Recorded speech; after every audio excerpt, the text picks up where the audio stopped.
A running back that you need to add in deeper leagues is Jaylen Warren. Jaylen Warren right now, the running back 56 in total points and in fantasy points per game. Warren right now is he's playing really well, right? He's 31st among all running backs in receiving yards. He is 6th among all running backs in yards per touch and 6th among running backs in juke rate. He's 3rd in yards created per touch. This is Jaylen Warren, the backup running back.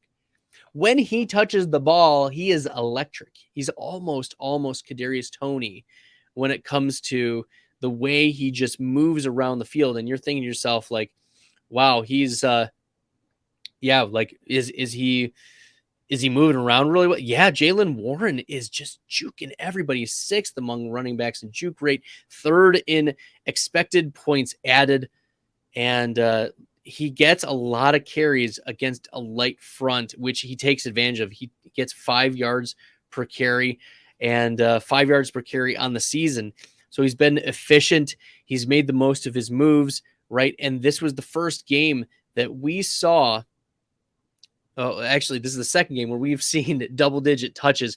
He had 9 carries and 3 targets in this game back in week 5 in the blowout against Buffalo. 5 carries, 5 targets.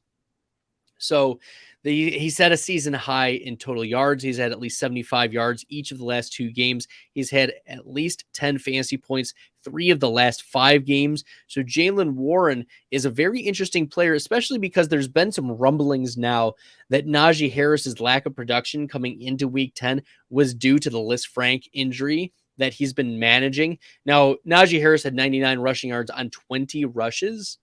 So it's still clearly Najee Harris taking the lead in the touches department.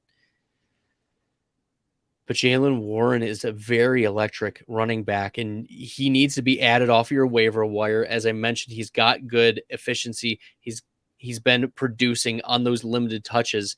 And if Najee Harris ever goes down, Jaylen Warren goes into a running back, solid high floor running back 2 type of scenario. So you should be picking up Jaylen Warren, must add player in those deeper leagues, but also in like large bench leagues as well, just stashing him away, especially if you don't have Najee Harris, right? Because if Najee Harris goes down, then you've got a bonus running back. You're not trying to replace Najee with Jaylen Warren. And I think Jaylen Warren would do better than Najee, at least as of right now, as Najee is still nursing and dealing with that Liz Frank.